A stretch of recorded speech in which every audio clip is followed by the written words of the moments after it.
খবর শুনছেন আকাশবাণী থেকে। আজকে আবারও চলে এসেছি বাছাই করা কিছু খবর নিয়ে। নবান্নে বৈঠকের পর মঙ্গলবারই জেলা সফরে মুখ্যমন্ত্রী মুর্শিদাবাদ ও মালদহে দুটি জনসভায় যোগ দেবেন। 2026 বিধানসভা ভোটেও নেতৃত্বাহাল বহিরাগতদের হাতে। বিজেপিদের মধ্যেই অসন্তোষ আরও বাড়ছে।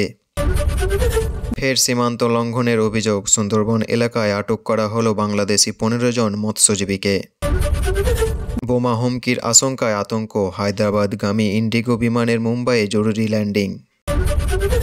মৃত্যুর আগে কি বলেছিলেন সেই উত্তরপ্রদেশের বিএলও, অতিরিক্ত চাপেই কি আত্মঘাতী হওয়ার দাবি, প্রকাশিত শেষ ভিডিওতে। পাবজি খেলায় আসক্ত, আপত্তি তোলায় বিয়ের কয়েক মাসের মধ্যেই স্ত্রীকে শ্বাসরোধে খুনের অভিযোগ মধ্যপ্রদেশে। এতক্ষণ শুনলেন সংবাদ শিরোনাম, এবার আসছে বিস্তারিত খবরে।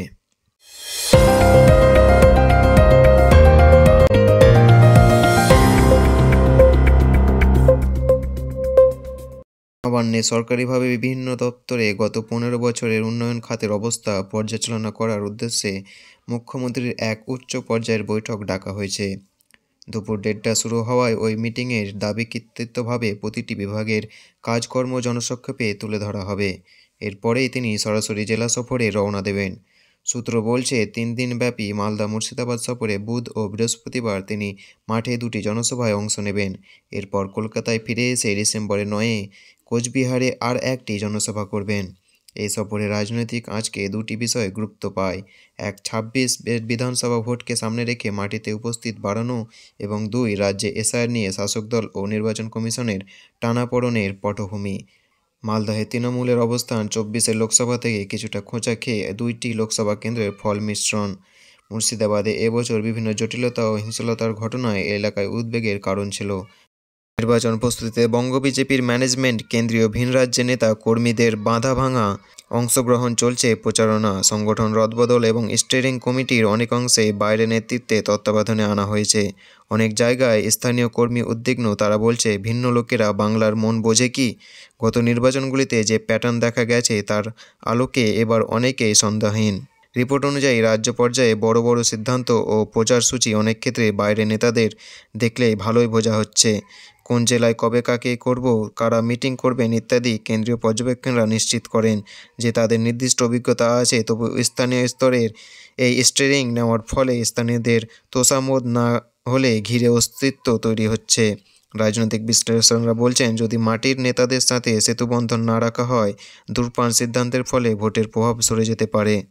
এদিকে দক্ষিণ 24 পরগনা সুন্দরবন উপকূলে উপকূল রক্ষা বাহিনী একটি সন্দেহজনক ট্রলার শনাক্ত করে তৎক্ষণাৎ তাতে পৌঁছায়। ট্রলারে থাকা 15 জনের পরিচয় পরে বাংলাদেশি মৎস্যজীবী হিসেবে নিশ্চিত হয়। অভিযোগ অনুযায়ী ওই নৌজাহান অবৈধভাবে ভারতের জলসীমায় প্রবেশ করেছিল। তাই ট্রলারের পাশাপাশি 15 জনকে আটক করে রেফারেন্সগঞ্জের বন্দরে আনা হয়েছে। তাদের বিরুদ্ধে সরকারি কেস রুজু করা হয়েছে এবং পরবর্তী শুনানির জন্য কর্তৃপক্ষ তাদেরকে কাকদ্বীপ মহকুমা আদালতে পাঠানোর প্রক্রিয়া শুরু করেছে। এই ধরনের ঘটনার পেছনে জীবন জীবিকার প্রয়োজন, মাছের মশরুমভিত্তিক স্থানান্তর এবং সীমান্ত রক্ষা কড়াকড়ি সব কাজ করে। মানবিক দিকটাও বড়, বহু জেলার পরিবার জীবিকা এই কাজের নির্ভরশীল। কূটনৈতিকভাবে এই ধরনের এলাকায় বারবার ঘটনা স্থানীয় সীমান্ত সংক্রান্ত আলোচনা জগতে পারে। স্থানীয় পুলিশ ও কোস্টগার্ডের বক্তব্য নেবে, তদন্ত চলছে, অপরাধ সংক্রান্ত আইন প্রক্রিয়া অনুযায়ী ব্যবস্থা নেওয়া হবে। উত্তরপ্রদেশের মুরাদাবাদের একজন বুথ স্তরের কর্মকর্তা সর্বেশ সিং, যিনি শিক্ষকতা করেছেন, প্রচলিত তথ্য অনুযায়ী এসআইআর কাজে তীব্র চাপ সহ্য করতে না পেরে আত্মঘাতী হয়েছেন।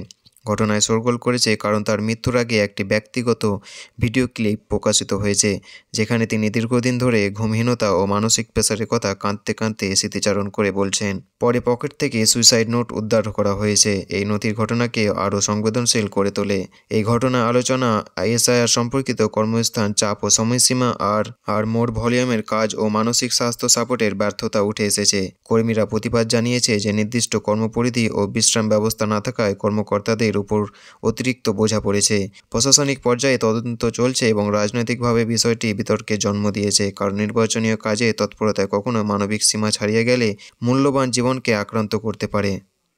কুয়েতে ওঠা একটি বিমান হায়দ্রাবাদ যাচ্ছিল, তবে যাত্রার মধ্যে একটি হুমকি ইমেল পাওয়ার পর বিমানে ক্রু ও নিয়ন্ত্রণ কর্তৃপক্ষ দ্রুত সিদ্ধান্ত নিয়েছে সেটিকে মুম্বাইয়ের ছত্রপতি শিবাজি আন্তর্জাতিক বিমানবন্দরে জরুরি অবতরণ করায়। বিমানের বোমার উপস্থিতি সংক্রান্ত হুমকি ছাত্রে আশঙ্কা সৃষ্টি হলে বিমানবন্দরে অবতরণের পর নিরাপত্তা বাহিনী বিস্ফোরক শিরণ পরীক্ষা চালায়। প্রাথমিকভাবে যাত্রীদেরকে সবাইকে নিরাপদে নামিয়ে আনা হয়। কোনো ধরনের বিস্ফোরক শনাক্ত না হলে নিয়মিত তদন্ত ও আইনগত প্রক্রিয়া শুরু হয়। এই ঘটনায় বিমানবন্দর ও এয়ারলাইন উভয়ে পলিটিক্যাল কার্যকর পর ইওডি টিম ও কুকুর টিমের ব্যবহার এবং যাত্রীদের নিরাপত্তা নিশ্চিত কারণে দ্রুত গতির কাজ নজর কাড়ে। আগের মাসে অনুরূপ ভুয়ো হুমকির প্রতিবেদন ছিল, সুতরাং এই ধরনের ঘটনার পুনরাবৃত্তি সমাজের ভ্রমণ নিরাপত্তা নিয়ে উদ্বেগ বাড়ায়। মধ্যপ্রদেশের রেওয়া জেলায় এক দম্পতির বিবাদে সূত্র ধরে নারীর নৃশংস হত্যার অভিযোগ উঠেছে। পুলিশ বর্ণনায় অভিযুক্ত রঞ্জিত প্যাটেল বারবার মোবাইলে পাবজি খেলার অভ্যাসে ডুবে থাকতেন। পারিবারিক সূত্রে জানা যায়, নেহাত প্রতিবাদ করতে এবং কাজে বেশি মন দেওয়ার অনুরোধ করতেন। এক পর্যায়ে তর্কবিবাদে গাঢ় হয়ে গলা টিপে হত্যা পর্যন্ত পৌঁছায় বলে অভিযোগ। পুলিশের তদন্তে বলা হয়েছে, ঘটনার পরে অভিযুক্ত পালিয়ে গেছেন। স্থানীয় দল তল্লাশি চালাচ্ছে। এছাড়াও নিহত পরিবারের অভিযোগ, পণের চাপ ও আর্থিক দাবিও বিবাহ জীবনের শুরু থেকেই ছিল। এই দিকটিও পুলিশ সার্বিক তদন্তের অংশ। এই ঘটনা প্রসঙ্গিত কেবল গেমিং নয়, এটি লক্ষ্য করায় যুবক আদের নেশা, অর্থনৈতিক চাপ এবং পারিবারিক দ্বন্দ্ব ও সামাজিক সহায়তার অভাব একসঙ্গে মিলে পারিবারিক হিংসা বাড়ে। তদন্ত উভয় দিক খতিয়ে দেখা হচ্ছে। কোন ঘটনায় প্রধান প্রভাব পড়ে তা পুলিশ জিজ্ঞাসাবাদে মিলবে। এতক্ষণ শুনলেন বিস্তারিত সংবাদ। খবরের বেশ কিছু অংশ আরেকবার। নবান্নের বৈঠক সেরে মঙ্গলে জেলা সফরে মমতা, মুর্শিদাবাদ মালদা হয়ে জনসভা। 2026 বিধানসভার ভোটে নেতৃত্বাহাল বহিরাগতদের হাতে বিজেপির মধ্যে অসন্তোষ আরও বাড়ছে। ফের সীমান্ত লঙ্ঘনের অভিযোগ, সুন্দরবন এলাকায় আটক করা হলো বাংলাদেশি 15 জন মৎস্যজীবীকে। বোমা হুমকির আশঙ্কা আতঙ্ক, হায়দ্রাবাদগামী ইন্ডিগো বিমানে মুম্বাই জরুরি ল্যান্ডিং।